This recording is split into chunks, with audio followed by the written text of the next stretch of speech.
ओम अज्ञानतिमिरान्धस्य ज्ञानाञ्जनशलाकया चक्षुरुन्मीलितं येन तस्मै श्रीगुरुवे नमः। श्रीचैतन्य मनोभीष्टं स्थापितं येन भूतले स्वयं रूप गदामह्यं ददाति स्वपदान्तिकं वन्देऽहं श्रीगुरु श्रीयुतपदकमलं श्रीगुरु वैष्णवां च श्रीरूपं साग्रजातं सगगणनाथं वितान्तं सजीवं साद्वैतं सावधूतं परिजनसहितं कृष्ण चैतन्य देवं श्रीराधा कृष्ण मादा सगगणललिता श्रीविशाखं च नमो विष्णुपादाय कृष्णप्रेष्ठाय भूतले श्रीमते भक्तिवेदान्त स्वामीति नामिने नमस्ते सारस्वती देवे गौरवाणी प्रचारिणे विशेष शून्यवादी पाश्चात्य देशतारिणे नमो विष्णुपादाय कृष्णप्रेष्ठाय भूतले श्रीमते भक्ति सिद्धान्त सारस्वती नामिने वृषभानुदेवी दैताय कृपाप्ते कृष्णतमन्त्र विज्ञान दायिने प्रभवे नमः आदिव्योचिल प्रेमात्य शिलुपार्क भक्तिदा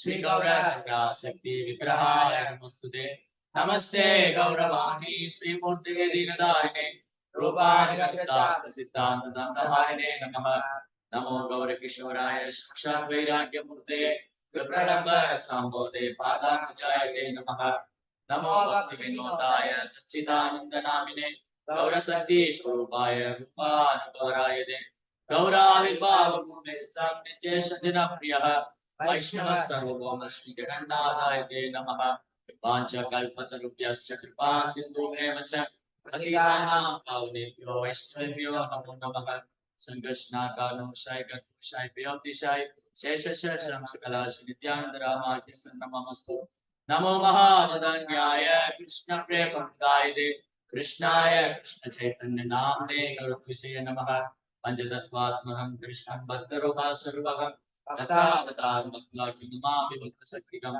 जय श्री कृष्ण चैतन्य प्रभु नित्यानंद श्री अद्वैत गदाधर श्रीवासदि गौरभक्तवृंद हरे कृष्णा कृष्णा कृष्णा हरे हरे हरे राम राम हरे हरे नीलाचल निवासाय नित्याय परमात्मने बलवन्ताय सुभद्राभ्यां जगन्नाथाय ते नमः जयदा सुरदा बंधो मम मंद मदिगरि मसर्वस्य सदागा दिव्य वृंदारण्य कल्पतरुः स्मरस्तु श्रीमद्राधा देव केशव सेवे स्मरामि श्रीमान रासरसारंभे वंशी वरदस्थितः दर्शनदेनो समेदित्यं शुभज्ञाताश्रीनः हे कृष्ण कन्या सिंधु दीनबन्धो जगत्पते गोपेश गोपिका कान्तराधा कुन्तिपुस्ते तप्तकाञ्चन गौराङ्गी राधे वृन्दावनेश्वरी वृषभानुसुते देवी प्रणमामि हरिप्रिये कृष्णाय वासुदेवाय देवकी नन्दनाय च नन्दगोपकुमाराय गोविन्दाय नमो नमः नमः पंकजनाभाय नमः पंकजमालिने नमः पंकजनेत्राय नमस्ते पंकजाप्रिये जय जगन्नाथ स्वामी की हरे कृष्णा பக்தர் எல்லாருக்கும் இனிமையான காலை வணக்கம். இன்றைய பாகவத சத்சங்க வகுப்புல வந்து கலந்துட்டு இருக்கிற எல்லா பக்தர்களுக்கும் என்னுடைய பண்பான ஸ்ரீமத் பாகவதனுடைய 2ஆம் ஸ்கந்தம் 7வது அத்தியாயம் அவதாரங்களும் அந்த பகவானுடைய ஒவ்வொரு அவதாரம் எதுக்கு இந்த பூமியில அவதரிக்கிறாங்க, அந்த அவதாரத்தோட நோக்கம் என்ன, அதனுடைய கடமை, பகவானுக்கு வந்து என்ன செய்யறாரு, எதுக்காக அவதாரம் பண்றாரு, அந்த அவதாரத்தோட நோக்கம் என்னன்னு இந்த அத்தியாயத்துல ரொம்ப அழகா சொல்லி. அப்ப கடந்த சில தினங்களாக ஒரு அவதாரமா படிச்சுட்டு வந்தோம். இப்போ இந்த அத்தியாயம் முடியக்கூடிய தருவாய் இன்னும் சில ஸ்லோகங்கள் தான் இருக்கு.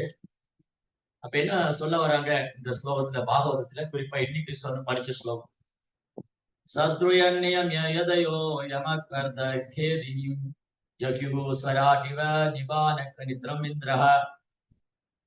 அத்தகைய உன்னதமான ஒரு நிலையில் ஞானிகளாலும் யோகிகளாலும் அனுஷ்டிக்கப்படும் செயற்கையான மனக்கட்டுப்பாடோ மனக்கற்பனையோ அல்லது தியானமோ தேவையில்லை. சர்க்கராஜனான இந்திரன் ஒரு கிணற்றை தோன்றும் சிரமத்தை கைவிடுவது போல இத்தகைய முறைகளை ஒருவன் கைவிடுகிறார். இது வந்து நேற்றைய ஸ்லோகத்தோட தொடர்ச்சி, நேற்று படிச்ச பதத்தினுடைய தொடர்ச்சி. அதாவது இறைவன் வந்து 3 விதமா உணரலாம். இறைவனை வந்து 3 விதமா உணரலாம். என்னென்னது 3 விதம்? பிரம்மம், பரமாத்மா, பகவான். பிரம்மம் என்பது என்னது? பகவான் வந்து தோன்றா உருவம். இறைவனுக்கு வந்து தோன்றா உருவம். அருவம். அதாவது இறைவன் அருவமாவும் இருக்கார். தோன்றா ரூபத்திலும் இருக்கார். அது பிரம்மம். அதுக்கப்புறம் பரமாத்மா. பரமாத்மாங்கிறது என்னது? எல்லோர் இதயத்திலும் இதயவாசியாக பரமாத்மா குடிகொண்டிருக்கிறார். எங்கெல்லாம் ஆன்மா இருக்கோ, எங்கெல்லாம் ஜீவன்கள் இருக்கோ, அங்க கூடயே கிருஷ்ணர் பரமாத்மாவா இருக்காரு. அப்புறம் பகவான் முழுமுதற் கடவுள். வதந்தி தத்துவவிதஸ் தத்துவம் யஜ்ஞானம் அவ்யயம் பிரம்மேதி பரமாத்மேதி பகவான் இது சத்தியம். அந்த இரண்டற்ற மெய்ப்பொருள், பரம்பொருள், முழுமுதற் கடவுள், பரபிரம்மம், அவரை இந்த 3 விதத்திலே உணரலாம். கடவுளை உருவம் இல்லாமலும் உணரலாம், அவரை பரமாத்மாவும் தியானிக்கலாம், அப்புறம் அவர் முழுமுதற் கடவுளாவும் உணரலாம். அப்ப இந்த ஆன்மீகத்துல ஆன்மீக பாதை, ஆன்மீகம்னா என்னது? ஆன்மீகம்னா முதல்ல என்னது? தன்னை உணர்வது. நான் யாரு? கடவுள் யாரு? எனக்கும் கடவுளுக்கு என்ன சம்பந்தம் இருக்கு? இந்த மனித பிறவி, மனித வாழ்க்கையின் நோக்கம் என்ன? இதையெல்லாம் கேட்கிற கேள்விதான் ஆன்மீகம். ஆத்ம சம்பந்தமான விஷயத்தை கேள்வி கேட்கு. ஆத்மான்னு ஒண்ணு இருக்கா? அந்த ஆன்மா இந்த உடல்ல எங்க இருக்கு? ஆன்மாக்கும் உடலுக்கும் என்ன சம்பந்தம்? இந்த மாதிரி உண்மையான பகுத்தறிவு, உடலையும் ஆன்மாவையும் பிரித்து ஆராய்வது,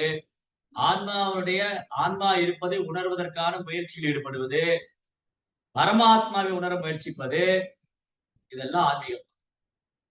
அப்ப பௌதிகத்துக்கும் ஆன்மீகத்துக்கும் என்ன வித்தியாசம்? பௌதிகம் ஆன்மீகம், பௌதிகத்துக்கு ஆன்மீகத்துக்கு என்ன வித்தியாசம்? நேத்து படிச்சோம். சரி, ஆன்மீகம்னா நிச்சயமானது, பௌதிகம்னா மாற்றம், அழிஞ்சு போயிடும், நிரந்தரம் இல்ல. நேத்து படிச்ச பௌதிகத்துக்கு ஆன்மீகத்துக்கு என்ன வித்தியாசம்? போப்பட்ல ப்ரோபா சொல்லியிருந்தேன். எஸ்டர்டே போப்பட்ல.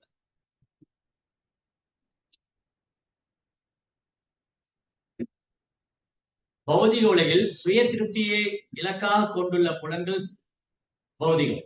அதாவது என்னுடைய புலன் திருப்திக்காக, நான் என்னுடைய புலன்களை திருப்திப்படுத்தணும், பௌதிக விஷயத்துக்காக முயற்சி பண்றது பௌதிகம். கிருஷ்ணவை திருப்திப்படுத்தணும், ஆன்மீக உலகில் பரமபுருஷனின் திருப்திக்காக. அப்ப நம் புலன்கள், நம்ம எல்லாருக்கும் புலன்கள் இருக்கா? எவ்வளவு புலன்கள் இருக்கு? எவ்வளவு புலன்கள் இருக்கு? 5. 5 6 8? எவ்வளவு பேர் 5ன்னு சொல்றீங்க?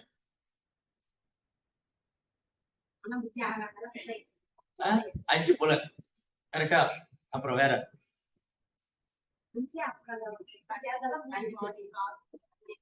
5 புலன்கள் சொல்றோம், கை தூக்கு. சரி, பகவத்கீதை கிருஷ்ணர் எவ்வளவு சொல்றாரு? 8. பகவத்கீதை கிருஷ்ணர் ஆன்லைன்ல இருக்கிறவங்க ஆன்சர் பண்ணலாம், கை தூக்கலாம். இங்க இருக்கிறவங்க எல்லாம் சொல்றாங்க நமக்கு 5 புலன்கள் தான் இருக்கு. ஆனா பகவத்கீதையில கிருஷ்ணர் எவ்வளவு புலன்கள் இருக்கிறதா சொல்றாரு?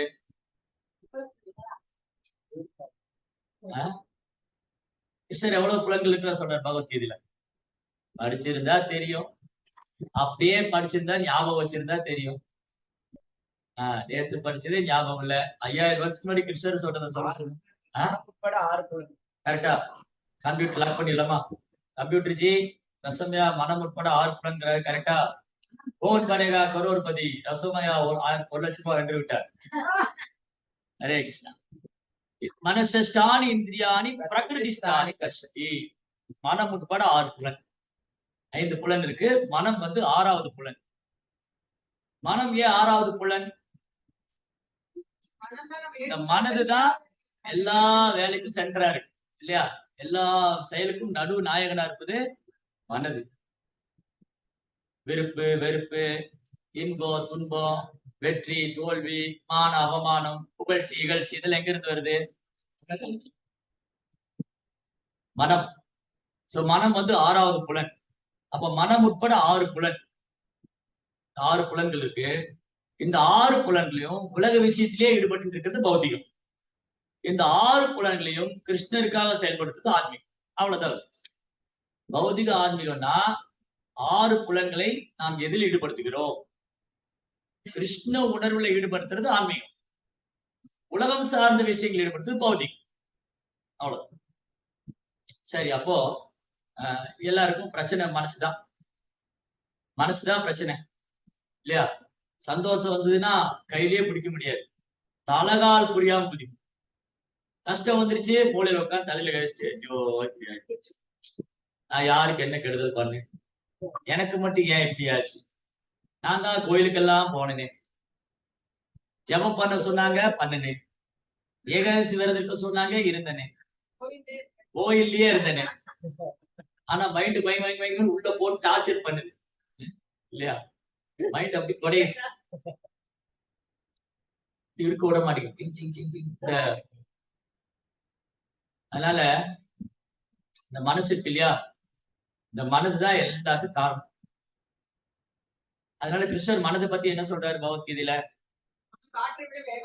காற்றை விட வேகமா போகும். அப்புறம் மனதை பகவத்கீதை நீங்க நினைக்கிற மாதிரி பகவத்கீதை ஒரு இந்து சமயத்துக்குள்ளதோ, இல்ல ஒரு குறிப்பிட்ட மார்க்கத்துக்கு, இல்ல குறிப்பிட்ட இனத்துக்கு, குறிப்பிட்ட மொழிக்கு, குறிப்பிட்ட நாட்டுக்கு உள்ளது அல்ல. மனசு எல்லாருக்கும் இருக்கா? உலகத்துல மனதே இல்லாதவங்க யாரா இருக்காங்களா? அப்ப பகவத்கீதை மனசை பற்றி விஞ்ஞானத்தை சொல்றதுனால பகவத்கீதை சயின்ஸ். பகவத்கீதை மனதை பற்றிய விஞ்ஞானத்தை எடுத்துரைப்பதனால அது ஒரு விஞ்ஞானம். அப்ப மனசு இல்லாத உலகத்துல எந்த மொழியிலும் இல்ல. அப்ப மனதை பற்றி கிருஷ்ணர் என்ன சொல்றாரு பகவத்கீதை? திருப்பி பகவத்கீதை படிக்க வைக்கல எல்லாரும். மனதை குறித்து கிருஷ்ணர் பகவத்கீதையில என்ன சொல்றாரு?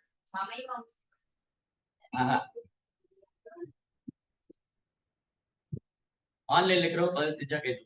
மனதை குறித்து பகவான் கிருஷ்ணர் பகவத்கீதையில் என்ன சொல்கிறார்?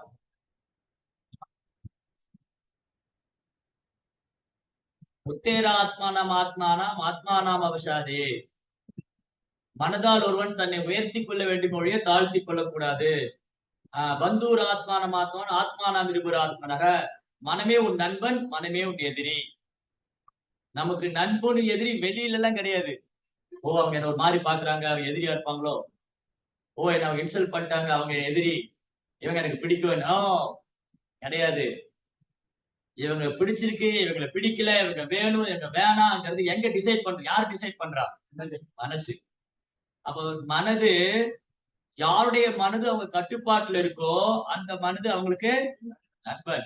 யாரின் மனது அவங்க கட்டுப்பாட்டுல இல்லையோ அந்த மனது அவங்களுக்கு எதிரி. சோ நண்பனி எதிரி எங்க வச்சிருக்கிறோம்? நம்ம கூடயே வச்சிருக்கிறோம், வெளியில யாருமே கிடையாது.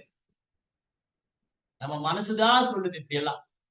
அதனால இந்த மனம் இருக்கு இல்லையா, மனதோட வேலை என்னது? மனது என்ன பண்ணும்? ஏற்றுக்கொள்றது, நிராகரிக்கிறது. அப்புறம் மனதுக்கு 3 விதமான வேலை இருக்கு. Thinking, feeling, willing. எதையாவது எண்ணிக்கிட்டே இருக்கும், திட்டம் போட்டுக்கிட்டே இருக்கு மைண்ட். இங்க போலாமா, இங்க போலாமா, அது பண்ணலாமா, இது ஏதாவது டார்ச்சர் பண்ணிக்கிட்டே இருக்கு. அது மாதிரி கரெக்டா? சோ மனது திட்டம் போட்டுக்கிட்டே இருக்கு, எண்ணுதல், அப்புறம் அதை பத்தி அதை உணர்றது, செயல்படுத்த முயற்சிக்கிறது, அப்புறம் அனுபவிக்கும். நான் தான் அனுபவிச்சேன். என் துன்பத்துக்கு அவங்க தான் காரணம், ஆனா மனசுதான் என்னச்சு துன்பம்னு நினைக்குது இல்லையா? அதனாலதான் இந்த மனது இருக்கு இல்லையா, இது ரொம்ப ரொம்ப சூட்சமானது. இப்போ கண்ணு இருக்குல்ல, கண்ணு அதை பார்க்காத அப்படின்னா கண்ணு மூடிடலாம் இல்லையா? அங்க ஒரு சினிமா படம் ஓடுது, அதை பார்க்காத, கண்ணு மூடிட்டா பார்க்க முடியாது. அவங்க ஏதோ தப்பா பேசுறாங்க, கேட்காத, கேட்காது. அடுத்தவங்களை தப்பா பேசாத, ஆனா மனசு கண்ணை மூடினாலும் சரி, அங்க ஒரு சினிமா பாட்டு ஓடிச்சு, சூப்பர் ஸ்டாரு அப்படின்னு ஒரு பாட்டு ஓடிச்சுன்னு வச்சுங்களேன், கண்ணை மூடிட்டே அதெல்லாம் பார்க்க கூடாது. ஆனா மனசு அந்த படத்துக்கு போயிடும். இந்த மனிதன் படம் இந்த வருஷம் வந்துச்சு, ரஜினிகாந்த் ட்ரெஸ் போட்டிருந்தாரு, மைண்ட் ஓடிடுச்சு, மைண்ட் இமிடியட்டா ஓடிடுச்சு இல்லையா? ஓ காது அந்த பாட்டு கேட்காத, ஆனா மைண்டுக்குள்ள ரிப்பீட் ஆயிட்டே இருக்கு. சோ மனம் ரொம்ப சக்தி வாய்ந்தது. காலையில பேசிட்டு இருந்தோம், உடல் பலத்தை விட மனோபலம் சக்தி வாய்ந்தது. உடல் பலத்தை விட மனோபலம். இப்போ ஒருத்தருக்கு பயங்கரமான மூட்டு வலி, தாங்கவே முடியல, மூட்டு வலி தாங்காம தற்கொலை பண்ணிக்கிட்டாங்க அப்படின்னு கேட்டிருக்கீங்களா? கழுத்து சுளுக்கி போச்சு, அதனால வலி தாங்க முடியல, தற்கொலை பண்ணிக்கிட்டாங்க, கேட்டது. ஆனா மனசுல பெரிய வேதனை, செத்து போயிட்டாங்க, தற்கொலை பண்ணிட்டாங்க. கேட்டிருக்குமா?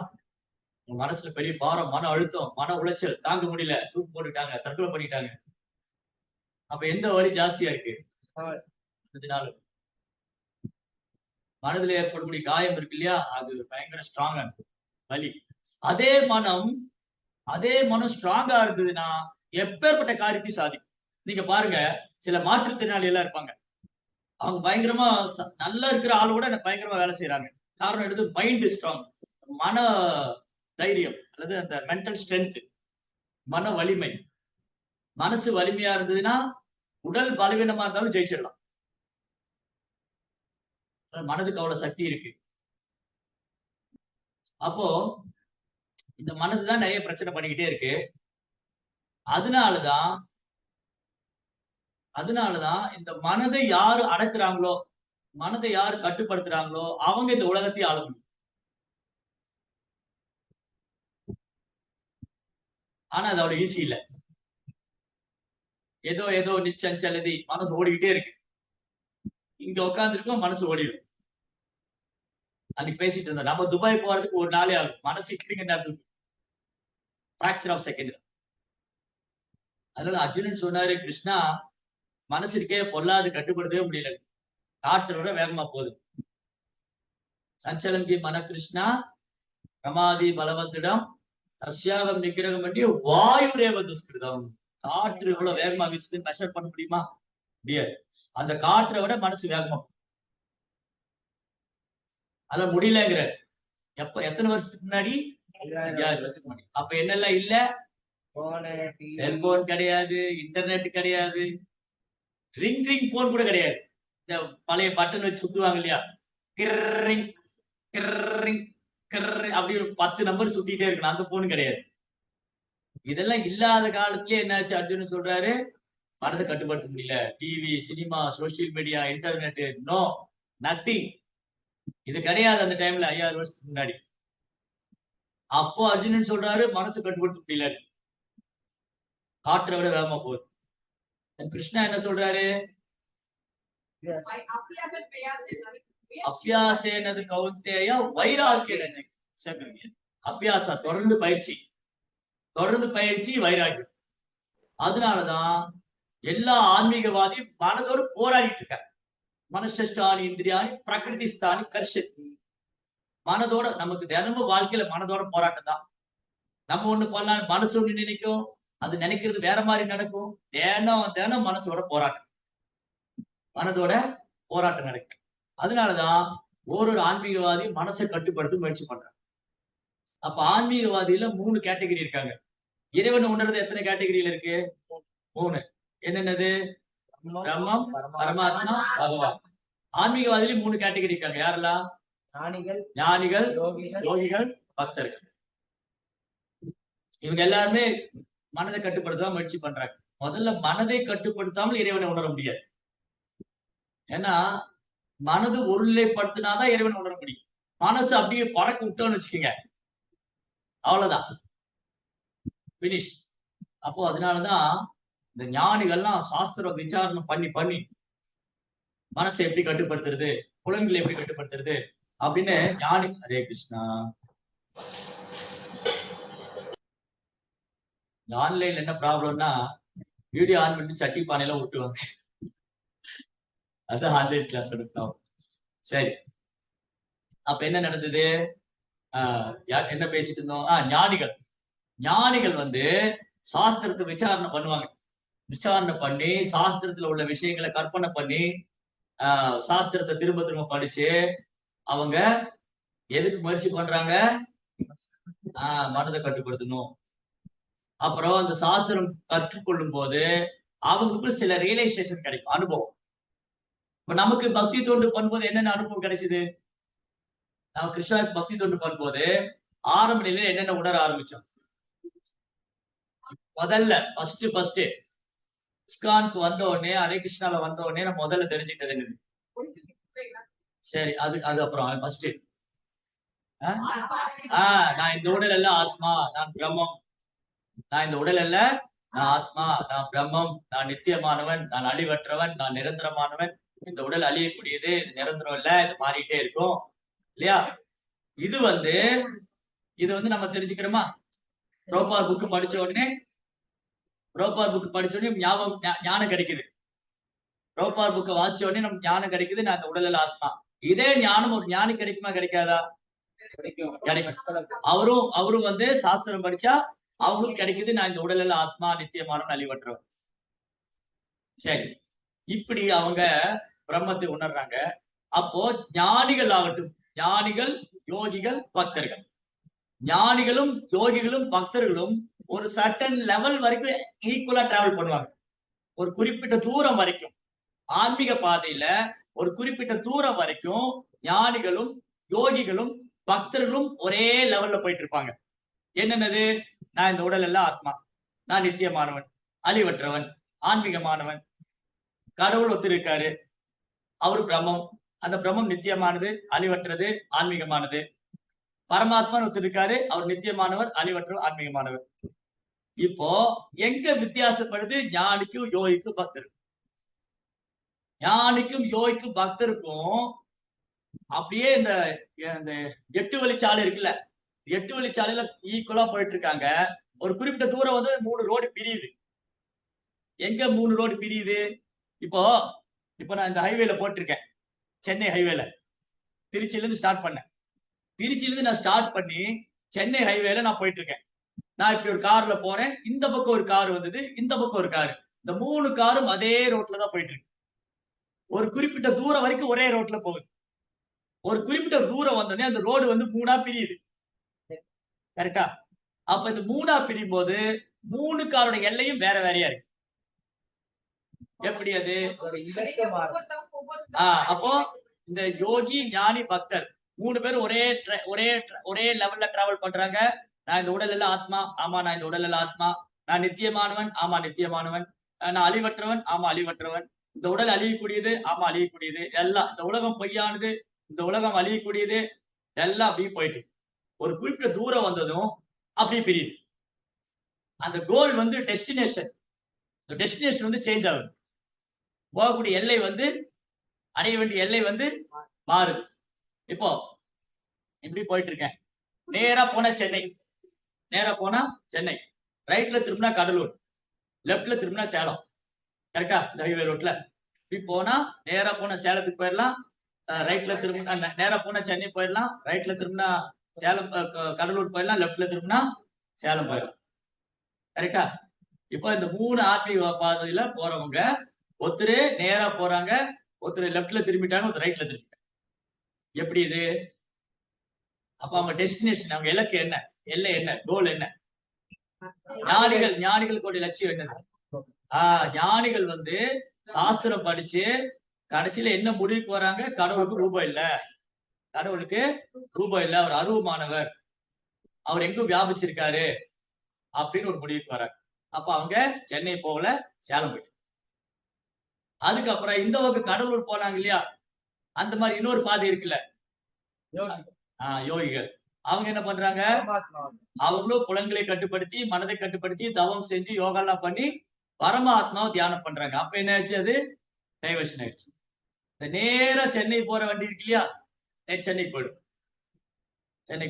கரெக்ட்? 3 பேருக்கு 3 இலக்கு இருக்கு. ஆனா இந்த இலக்கு எல்லாம் ஒண்ணு கிடையாது. பிரம்மனை வழிபடுறது ஒண்ணுதான், பரமாத்மா வழிபடுறது ஒண்ணுதான், பகவானை வழிபட்டாலும் ஒண்ணுதான். அப்படிங்கிற ஒண்ணுதாங்கிறதே கிருஷ்ணர் ஒத்துக்க மாட்டேங்குது. கிருஷ்ணரும் சரி, ஆச்சாரியர்களும் சரி, பாகவதம், வேதங்கள், புராணங்கள் எதையுமே ஒத்துக்காது. ஏன்னா அதே கேள்விதான். சென்னையும் கடலூரும் சேலமும் ஒண்ணா? வேற வேற. எல்லாம் பூமியில இருக்கு, எல்லாமே பூமியில தான் இருக்கு. ஆனா அது ஒரு இடம் வேற. எல்லாமே பூமியில தாங்க இருக்கு, எல்லாமே ஒண்ணுதாங்க. நீங்க எங்க சென்னை போறீங்க, எங்களோட கடலூர் வந்திருக்கேன்னு போக முடியாது. அந்தந்த ஊருக்கு போறவங்க அந்தந்த ஊருக்கு தான் போவோம். அப்போ இந்த இறைவனை உணர்றதுக்கு 3 பாதை இருக்கு. அதுல சென்னை போற பாதையை தேர்ந்தெடுத்து அந்த பாதை அங்க போக முடியும். யாரு சென்னைக்கு போகணும்னு முடிவு பண்றாங்களோ அவங்க தான் அந்த பாதையை தேர்ந்தெடுப்பாங்க. யாரு சேலத்துக்கு போகணும்னு முடிவு பண்றாங்களோ அந்த பாதையை தேர்ந்தெடுப்பாங்க.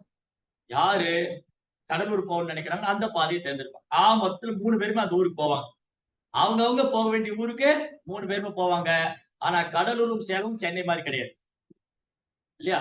சென்னை வந்து தமிழ்நாடுடைய கேபிட்டல். ஒண்ணுதாங்க. கடலூர்ல, சென்னைல ஒண்ணுதாங்க. அப்படிலாம் சொல்றது. கேபிட்டல் தான். சின்ன டிஸ்ட்ரிக்ட் தான். அந்த மாரி இறைவன பகவான உணர்றது வேற, பிரம்மமா உணர்றது வேற, பரமாத்மா உணர்றது வேற. அதனால இங்க இன்னொரு விஷயம் என்ன சொல்லியிருக்குன்னா, இந்த 3 உணர்வுல பகவானை உணர்வது பூர்ணமானது. அதான் பரிபூர்ணமான பரம புருஷோத்தமன், பரபிரம்மம் அப்படின்னு நேத்து படிச்சோம். பரிபூர்ண கம்ப்ளீட் கான்சியஸ்னஸ், பரிபூர்ண உணர்வு, பரபிரம்மம், சுப்ரீம் பிரம்மம். அந்த முழுமுதற் கடவுளை கிருஷ்ணர் தான் அல்டிமேட் கோல். இதுதான் எஸ்டர்டே ஸ்லோகம். நேற்று ஸ்லோகத்துல வந்து கிருஷ்ணர் தான் வாழ்க்கையுடைய இறுதி லட்சியமா இருக்காரு. அதை விட்டுட்டு மற்ற விஷயம் பண்றதுக்கெல்லாம் இங்க ஒரு உதாரணம் கொடுத்திருக்காங்க. கிருஷ்ணரை வாழ்க்கையை லட்சியமா எடுத்துக்காம அதை விட்டுட்டு வேற வேலை பண்றது என்ன சொல்லியிருக்கு? இந்திரன் கிணறு தோன்ற மாதிரி. இந்திரன் போய் கிணறு தோண்டணுமா? இந்திரன் யாரு? மழைக்கு எதிர்ப்பு. அப்ப அவருக்கு தண்ணிக்கு ஏதாவது பஞ்சம் இருக்குமா? தேவையில்லை. அப்ப இந்திரன் போய் கிணறு தோன்றது தேவையில்லாத வேலை. அந்த மாதிரிதான் பக்தி மார்க்கத்தை விட்டுட்டு மற்ற மார்க்கங்களை ஏற்றுக்கொள்வது தேவையில்லை. பக்தி மார்க்கத்தை விட்டுட்டு மற்ற மார்க்கங்களுக்கு போய் முயற்சி பண்றது தேவையில்லாத வேலை. அது நேர விரையும் தான். அந்த வேலையில பிரயோஜனம் இல்லை. அன்னைக்கு அந்த கதை சொல்லிட்டு இருந்தேன் இல்லையா? எந்த கதை? பேயாழ்வார். பேயாழ்வாரும் மயிலாப்பூர்ல மயிலாப்பூர்ல ஆதிகேஸ்வர் டெம்பிள் இருக்கு. கபாலீஸ்வரர் கோயில் இருக்கு. மயிலாப்பூர் ஃபேமஸ் கபாலீஸ்வரர். இந்த கபாலீஸ்வரர் டெம்பிள் பக்கத்திலேயே ஆதிகேஸ்வர் டெம்பிள், ஆதிகேஸ்வர் சேத்திரம், ஆதிகேஸ்வர் பெருமாள். அங்க வந்து பேயாழ்வார் வந்து 12 ஆழ்வார்ல ஒருத்தர். அவர் அங்க சேவை பண்ணிட்டு இருக்காரு. அப்ப அந்த வழியா ஒரு சித்தர், வெறும் சித்தர், அந்த வழியா போவார் வருவாரு. வெறும் பண்டிதர். படிப்புக்கெல்லாம் குறைச்சலே இல்லை. எல்லா வேதம் படிச்சிருக்கிறார். 4 வேதம், 18 புராணம், 108 உபனிஷதம், இதிகாசம், சைவம், ஜைனம், பௌத்தம், வைஷ்ணவம் எல்லாத்தையும் படிச்சு. நீ படிக்கிறதுக்கு ஒண்ணுமே இல்லை. வெறும் ஆகச்சிறந்த பெரும் பண்டிதர், வெறும் சித்தரும் கூட. அமானுஷ்யமான சித்திகளை பண்ணுவார். அமானுஷ்யமான சித்திகளை பெற்றவர். அவரு அந்த வழியா போக வர அவருக்கு பழக்கம் ஆயிடுச்சு பேயாழ்வார் கூட. இந்த சித்தருக்கும் பேயாழ்வாருக்கும் பழக்கம் ஆயிடுச்சு. 2 பேரும் நெருங்கிய நண்பர்கள் ஆயிட்டார். Close friend. ஒரு நாள் இந்த அவர் பேரு சிவவாக்கியர். சிவவாக்கியர் சித்தர் அந்த வழியா வராரு. இவர் என்ன பண்றாரு? பேயாழ்வார் அவர் ஒரு அழகான தோட்டம் வச்சிருக்காரு. இந்த ஆதிகேஸ்வர பெருமாளுக்கு இன்னைக்கு அந்த கோயில் எல்லாம் இருக்கு. பேயாழ்வார் வந்து பூஜை செய்த பகவான் விக்கிரகம், அப்புறம் அந்த தோட்டம், அந்த கோயில்லாம் இன்னைக்கு பார்க்கும். இது வந்து பல ஆயிரம் வருஷத்துக்கு முன்னாடி நடந்தது, கலியுக தொடக்கத்துல. சரி, அப்ப என்ன நடந்தது? இவர் என்ன பண்றாரு? இந்த தோட்டத்துல செடியில துளசி செடியெல்லாம் வச்சிருக்காரு. பூச்செடியெல்லாம் வச்சுட்டு தண்ணி விட்டு அந்த செடிய பூக்கள்லாம் பறிச்சு பகவானுக்கு மாலையா தொடுத்து. ஒரு நாள் இந்த சிவவாக்கியர் வந்துட்டு இருக்கும் போது இவர் என்ன பண்றாரு? செடியை வந்து தலைகீழ நட்டு வச்சுட்டாரு. வேறு மேல போகுது, கிளையெல்லாம் கீழே இருக்கு. செடியை தலைகீழ நட்டு வச்சுட்டு பானை ஃபுல்லா ஓட்டை. ஒரு பானை ஃபுல்லா ஓட்டையா இருக்கு. அந்த பானையில தண்ணி எடுத்துட்டு போய் ஊத்துறாரு. இவரு சிவவாக்கியர் பார்த்தாரு. என்ன பண்றாரு இந்த பெரியவரு? 2 பேருக்கு வயசாயிடுச்சு, பெரியவங்க, above 50. இவர் என்ன பாக்குறாரு? என்ன இந்த பெரியவர் என்ன வேலை செய்யறாரு? இது குழந்தைக்கு கூட தெரியுமே. 5 வயசு குழந்தை கேட்டா சிரிக்கும் அது. யாராவது ஓட்டப்பானையில தண்ணி எடுப்பாங்களா? செடியை போய் தலைகீழ நட்டு வச்சு விடுவாங்களா? இவர் வந்தாரு. ஐயா பெரியவரே, என்ன காரியம் பண்றீங்க? பிரயோஜனமே இல்ல. செடியே தலைகீழ நட்டு வச்சிருக்கீங்க, ஓட்டப்பானையில போய் தண்ணி விடுறீங்க. இது கால விரயம், இது டைம் வேஸ்ட், உங்க எனர்ஜி வேஸ்ட். இங்க இருந்து அவ்வளவு தூரம் தண்ணி எடுத்துட்டு போய் அந்த தண்ணி பூரா போற வழியில கீழே போய் அது தலைகீழ செடியை வச்சு அது வளரும் போறது இல்ல, செத்து போயிரு. அவர் ஒன்றும் பேசல, திரும்பி போனார். திரும்பி போய் தொட்டியில தண்ணி எடுத்துட்டு வராரு. பானை ஃபுல்லா கீழே விழுகுது. இதே பண்றாரு. 2-3 தடவை கேட்டே இருக்காரு. இவருக்கு என்ன ஆச்சு? இவருக்கு நல்லா தானே இருந்தாரு, நேத்து வரை நல்லா தான் இருந்தாரு. இவருக்கு என்ன ஆச்சு? இவருக்கு ஏதாவது புத்தி கித்தி சுவாதனம் இல்லாம போயிடுச்சா? சொன்னா கேட்கவே மாட்டேங்கிறாரு. கையை பிடிச்சி இழுத்துட்டாரு. ஐயா என்ன பண்றீங்க நீங்க? உங்க செயலை என்னால புரிஞ்சுக்க முடியல, குழப்பமா இருக்கு, என்ன பண்ணிட்டு இருக்கீங்க? ஓட்டப்பானையில் போய் தண்ணி எடுக்கிறீங்க, செடியை பூரா தலையில நட்டு வச்சுட்டு இருக்கிறீங்க. இப்போ பேசினார். நீங்க என்ன பண்றீங்களோ அதே தான் நான் பண்ணிட்டு இருக்கேன். நீங்க என்ன பண்றீங்களோ அது நான் என்ன பண்றேன்? நான் என்ன பண்ணிட்டு இருக்கேன்? உங்களுக்கு பௌத்த மார்க்கத்துக்கு தெரியுமா? ஆமா. ஜெயின மார்க்கத்துக்கு தெரியுமா? ஆமா. சைவத்தை நல்லா படிச்சிட்டீங்களா? ஆமா. வைஷ்ணவத்தையும் படிச்சிட்டீங்களா? ஆமா. 4 வேதங்கள் படிச்சாச்சு. 18 புராணங்கள் எல்லாம் படிச்சு. ஆனா என்ன பிரயோஜனம்? நீங்க படித்த கல்வி நாலேஜ் எல்லாம் இந்த ஓட்டப்பானை வழியே கீழே போயிடும். அப்புறம் செடியை தலையில வச்சு நடுற மாதிரி தான் உங்களுடைய செயலும். ஏன்னா இந்த செடியினுடைய மூலம் எது? வேறு. வேற விட்டுட்டீங்க, கிளைகளை புடிச்சுக்கிட்டு இருக்கிறீங்க. அவருக்கு புரியல. எனக்கு புரியுற மாதிரி சொல்லுங்க. அனைத்து வேதங்களின் சாரம் வேதேச சர்வே ரகமேத வேத்யோ வேதான் கிருத் வேதம். வேதங்களால் அறியப்பட வேண்டிய ஒரு கிருஷ்ணா, வேதங்களை முற்றிலும் தெரிந்ததும் கிருஷ்ணா, வேதங்களை தொகுத்ததும் கிருஷ்ணா. நீங்க பகவானை விட்டுட்டு என்ன காரியம் பண்ணாலும் என்னது அது? வேற மேல விட்டு கிளைய பிடிச்சிட்டு கதை தான். அப்புறம் ஓட்டப்பானை தண்ணி விட்டு போன கதை தான். அன்னைக்குதான் அவருக்கு அந்த மனக்கண் திறந்தது. அடடா, இவ்வளவு நாள் இதை நான் யோசிக்கவே இல்லையே. இந்த ஆச்சாரியர், இந்த ஆழ்வார் எனக்கு புரிய வச்சுட்டாரு. நான் இவ்வளவு நாளும் எதையோ தேடிட்டு இருக்கேன், எதையோ தேடுறேன், கடவுள் உருவமா அருவமா இது இல்லாம படிச்சு என்னெல்லாம தேடிட்டு இருந்தேன். ஆழ்வார் எனக்கு புரிய வச்சுட்டாரு. அப்படியே சாஷ்டகா நமஸ்காரம். அன்னையில இருந்து அவரும் பகவானுடைய பக்தர் ஆயிட்டாரு. பின்னாடி அவரு 12 ஆழ்வார்ல ஒருத்தர். திருமழிசை ஆழ்வார். சென்னையில திருமழிசை இருக்கு, அங்கதான் ஒரு பர்த் பிளேஸ். திருமழிசை ஆழ்வார் 12 ஆழ்வார்ல ஒருத்தர் ஆயிட்டாரு. என்னவா இருந்தவரு? வெறும் வேதங்கள் புராணங்கள்லாம் படிச்சு. இதுதான் பக்தர் சங்கத்துடைய மகிமை. பக்தர் சங்கத்துல வந்ததுனால அவரு தூய பக்தரா. வேற என்ன படிச்சாலும் என்ன கற்றுக்கிட்டாலும் கிருஷ்ணரை விட்டுட்டா அந்த செடியை தலைகீழ வச்சதுதான். வேற விட்ட கதைதான். அதனால இந்த ரொம்ப அழகான விஷயங்க. என்ன மாதிரி டைம் வேஸ்ட் பண்ணக்கூடாது. கிணறு வெட்டுற வேலையை பண்ணக்கூடாது. இந்திரன் போய் கிணறு வெட்டலாமா? இந்திரன் கிணறு வெட்ட வேண்டிய அவசியமே இல்லை. அதை பண்ணக்கூடாது. அந்த மாதிரி பகவானை விட்டுட்டு எந்த செயல் பண்ணாலும் அது பூர்த்தி அடையாது. இன்னைக்கு வந்து ஆதிசங்கராச்சாரியோட அவதாரம். ஆதிசங்கராச்சாரியர் அத்வைதிகளின் தலைவர். அத்வைத சித்தாந்தம், அத்வைத தத்துவத்தை கொண்டு வந்து ஒரு பெரும் ஆச்சாரியர் ஆதிசங்கராச்சாரியர். என்னது? ஆதிசங்கர். ஆதிசங்கரர் யாரு?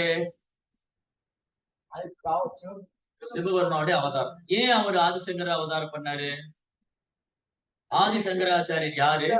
ஏன் அவரு சிவபெருமான் ஏன் வந்து ஆதிசங்கர அவதாரம்? ஒரு ஒருத்தரா சொல்லுங்க. சும்மா டைம் பாஸ்க்கா வந்துட்டாரா? கைலாஸ்ல போர் அடிக்குது, நீங்க வந்துட்டாரா? கைலாஸ்ல ஒரே போர் அடிக்குது, எல்லா சிவகணங்களையும் நந்திகளையும் பார்த்துட்டு இருக்கணும், பூத கணங்களை எல்லாம் பார்க்க வேண்டியது இருக்கு, பேசாம கொஞ்ச நாள் பூமியில போய் மனுஷங்களை பார்த்துட்டு வரலாம்னு வந்துட்டாரா? हरे कृष्ण प्रभुजी. புத்தர் இத தெரிவிக்கிறதுக்கோசரம் வந்தாரு பிரபுஜி. சரி, ஓகே ஓகே, தேங்க்யூ. ஒரு ஆன்லைன்ல இருக்கிறவங்க அப்படியே இருங்க, நான் கேட்டா சொல்லுங்க. ஓகே, சொல்லுங்க.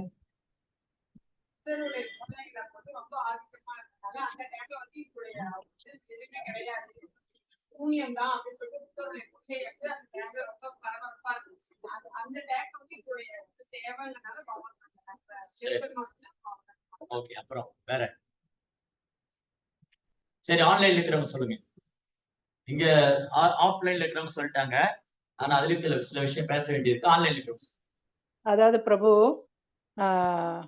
புத்த கொள்கையை முறியடிச்சு சூனியவாதத்தை முறியடிச்சு வேதங்களை மீட்டு தரதுக்கு பகவான் கட்டளை எடுத்து வந்தார் பிரபு. சரி, ஓகே.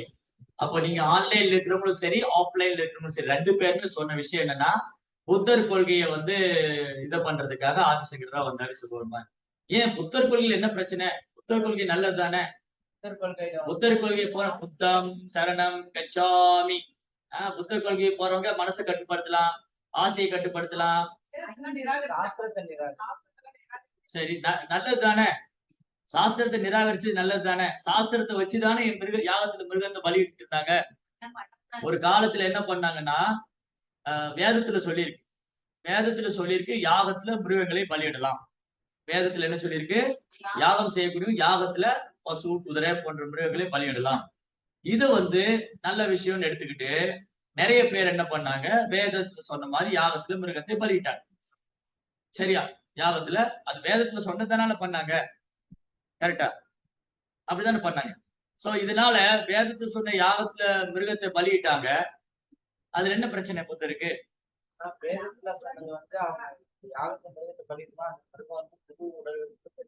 சரி சரி, புத்தர் அப்ப சொல்லிருக்கலாம்ல, நீங்க யாகம் செய்யாதீங்க, அதுக்கே வேதத்தை நிராகரிக்கணும், யாகம் செய்யாதீங்கன்னு சொல்லிருக்கலாம்ல. வேதத்துல சொன்னதுனாலதான் வேதத்துல சொல்லியிருக்கேன். இப்போ இப்ப நான் ஒரு தப்பு பண்ணேன், பிரபுபாதர் சொல்லியிருக்காரு, இஸ்கான்ல சொல்றாங்களே, பகவத்கீதையில சொல்லியிருக்கேன் அப்படின்னு சொன்னா அது மறுக்க முடியாது. ஏன் நீங்க இது பண்ணீங்க? பகவத்கீதையில சொல்லியிருக்கு. அப்போ அத்தன்டிக் ஸ்டேட்மெண்ட், அதிகாரப்பூர்வமான தகவல் அங்க இருக்கு. அப்ப வேதத்துல அதிகாரப்பூர்வமான தகவல் என்னது? யாகத்துல மிருகத்தை பலியிடலாம். அத அட்வான்டேஜா எடுத்துக்கிட்டாங்க இல்லையா? அப்ப புத்தர் என்ன சொல்லியிருக்கணும்? வேதத்துல சொன்ன யாகத்தை பண்ணாதீங்கன்னு சொல்லி ஏன் வேதத்தை நிராகரிச்சாரு?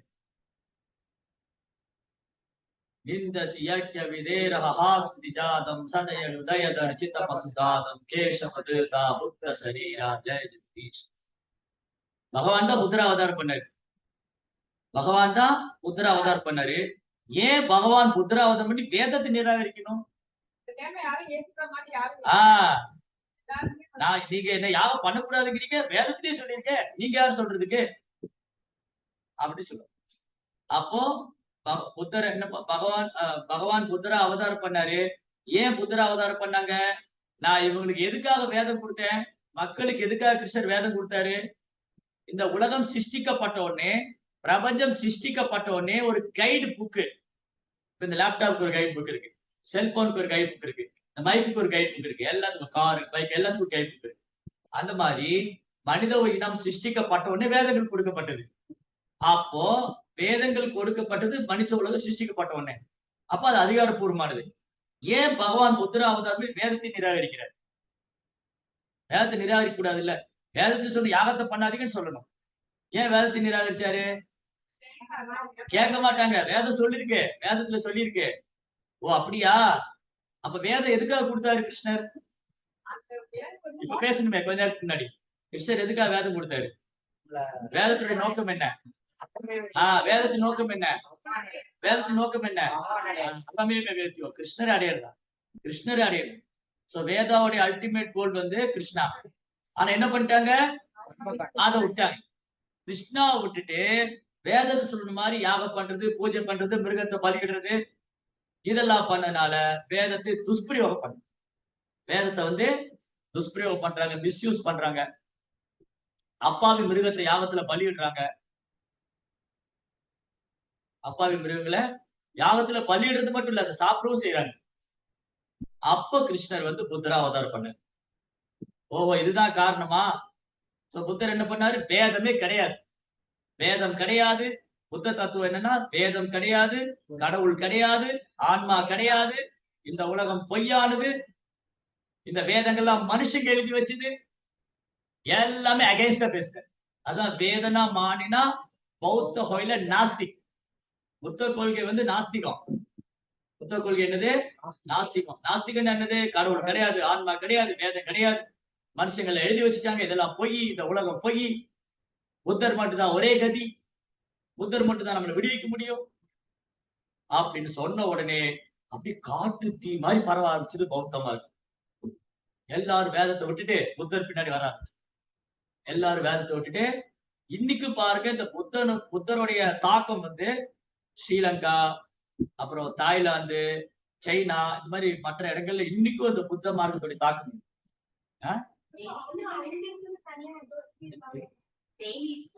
இல்ல புத்திசம் வேற, புத்திசம் வேற, ஜெயினிசம் வேற.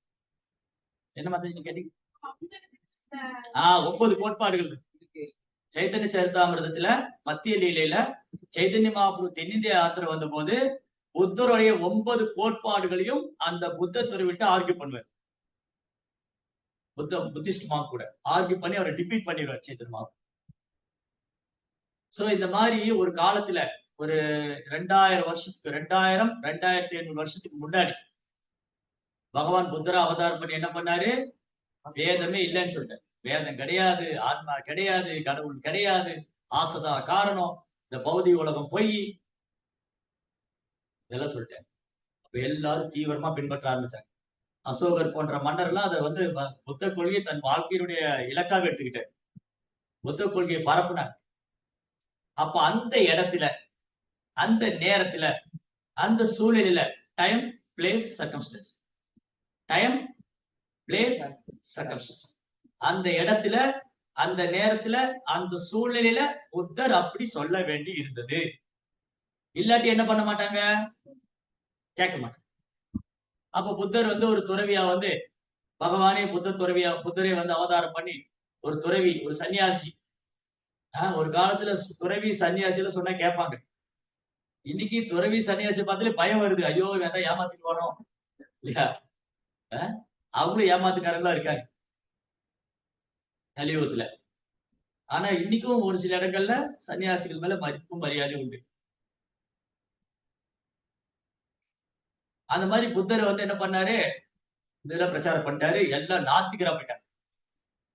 அப்படிதான். நாஸ்திகம்னா என்னது? கடவுள் கிடையாது, ஆன்மா கிடையாது, எல்லாம் பொய், இந்த சாஸ்திரம் எல்லாம் கதை கற்பனை. அப்போ புத்தர் வந்து அதை பண்ணிட்டு போனாரு. அப்ப அந்த தேவை இருந்தது. அதனாலதான் எல்லாரும் மிருக வதையை நிப்பாட்டினாங்க. இல்லாட்டி அப்பாவி மிருகங்களை கணக்கு இல்லாம யாகத்துல போனாங்க. அதை பிராமணர் சாப்பிடவும் செஞ்சாங்க. அப்பாவி மிருகங்களை கணக்கில்லாம மிருகத்தை யாகத்துல போட்டு கொண்டாங்க. அதை புத்தர் வந்து ஸ்டாப். இப்ப அது நின்று போச்சு. பிரச்சனை என்ன ஆயிடுச்சு? எல்லாம் நாஸ்திகர் ஆயிட்டாங்க. வேதம் கிடையாது, ஆன்மா கிடையாது.